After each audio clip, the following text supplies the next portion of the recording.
Séverin Yedna, lui, il est ingénieur agronome, PDG de la société Agrovital Sal, et on connaît Séverin comme celui-là qui a passé du temps à faire des vidéos pour dénoncer la culture du cacao.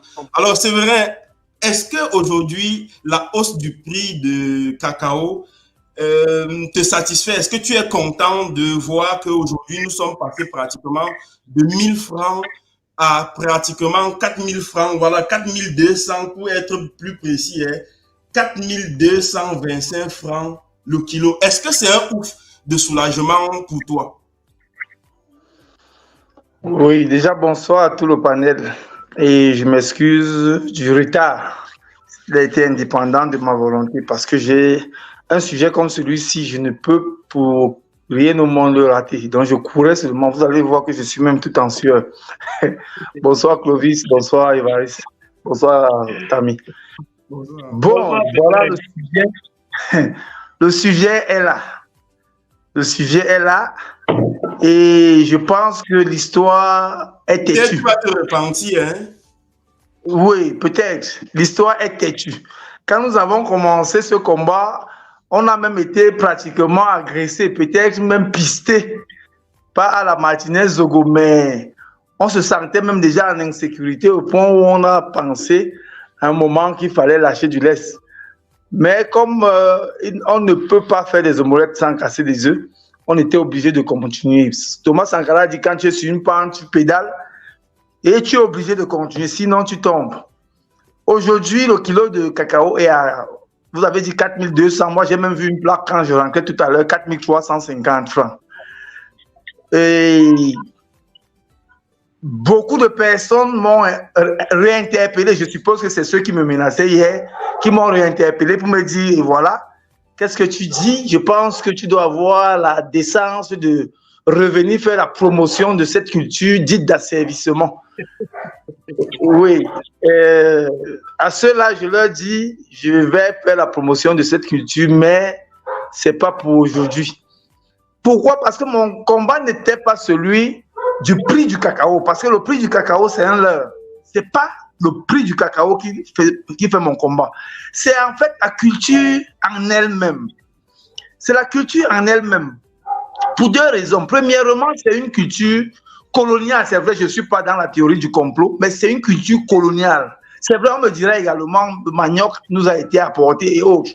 Mais à la différence du manioc et d'autres cultures qui nous ont été apportées, le cacao, peut-être qu'il faudrait qu'on rappelle l'histoire du cacao. Comment le cacao arrive en Afrique? Le cacao arrive en Afrique simplement parce que les Indiens ont refusé de cultiver le cacao. Et l'Occident avait besoin du cacao, du café, de l'EVA pour ses industries. Pour ses industries. Le cacao, c'est le dessert de l'occidental. C'est son dessert, ce n'est pas son aliment. C'est pas son aliment. Il ne consomme pas du cacao pour se nourrir. Il consomme du cacao pour satisfaire ses sens. Pas pour se nourrir. Ce n'est pas comme quand nous on consomme peut-être notre taro pilé ou notre bâton de manioc. Non. Il consomme le cacao pour son dessert. De même qu'il consomme le café pour son dessert. Retenez déjà d'abord ça. Quand j'ai observé, parce que je vais vous dire quelque chose qui va peut-être vous surprendre, je suis parmi des personnes qui ont mis tellement de vergers cacao dans le territoire camerounais, tellement. Mon dernier projet verger cacao a été fait à la commune de Ndom, 3000 hectares de cacao. Donc on me dira pour du combat, parce qu'en réalité, je suis très bien placé pour comprendre ce que c'est que le cacao vis-à-vis des producteurs. C'est une culture simplement d'asservissement. C'est une culture qui permet aux producteurs d'être attachés à un gain. Je mets les guillemets sur ce gain qui en réalité n'est qu'un leurre. C'est la dernière culture au monde. Le FMI, les Occidentaux ont dit aux Africains, produisez le cacao, arrêtez de produire le riz, arrêtez de produire le blé, nous allons produire le blé pour vous, on va vous envoyer. Vos paysans seront pauvres parce que je ne connais aucun paysan qui fait dans le cacao, qui a une aisance, je ne dirais pas absolue, mais je dirais un échantillon de bien-être. Je ne connais pratiquement personne. On me dira, non, il y a des gens qui font 10 millions à l'hectare, et 10 millions par an, il y a des gens qui font 15 millions par an, comparé à d'autres cultures. Ça, c'est la première chose. Oui, mais seulement, c'est vrai, il y a d'autres cacaoculteurs quand même qui s'en sortent aussi, non? Est-ce qu'on peut être négatif jusqu'à ce point? Est-ce qu'on peut croire que tous ceux qui font dans la culture du cacao ne s'en sortent pas? D'autant plus qu'on voit aussi certaines personnes qui font la tomate, les poivrons, le maïs et qui ne s'en sortent pas probablement. Oui, je comprends ce que tu veux dire, Tami. Je comprends très bien ce que tu veux dire.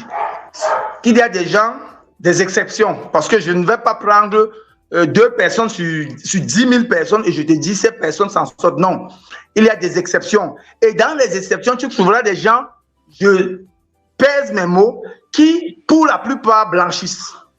Parce qu'un paysan, dans la conception camerounaise, un paysan qui a ses 2 hectares de cacao, et tu me dis, toi, Tami, qu'à la fin de la campagne cacaoyère, tu reviens 2 mois plus tard, tu le trouves capable d'acheter le paracétamol après un petit mot de tête, je n'en connais pas.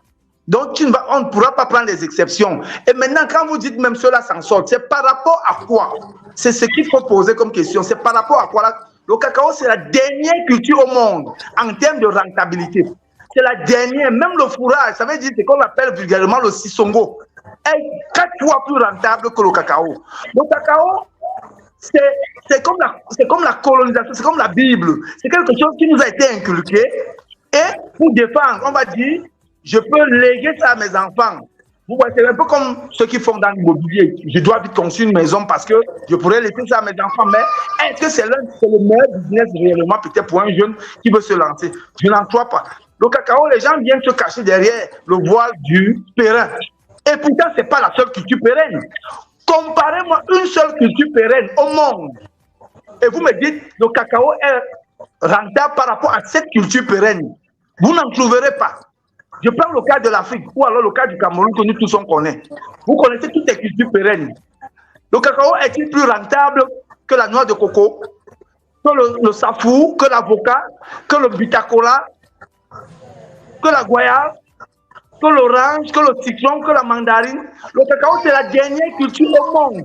Et toutes les cultures que je viens de citer sont également des cultures pérennes. Mais puisque nous avons été formatés dans l'idée de nous amener toujours à cultiver pour satisfaire leurs besoins de bien-être, parce que c'est pas trop parce qu'ils veulent manger, juste parce qu'ils veulent offrir 1 ou 2 plaquettes pendant la fête des amoureux, parce qu'ils veulent assouvir leur papille par rapport à ce goût.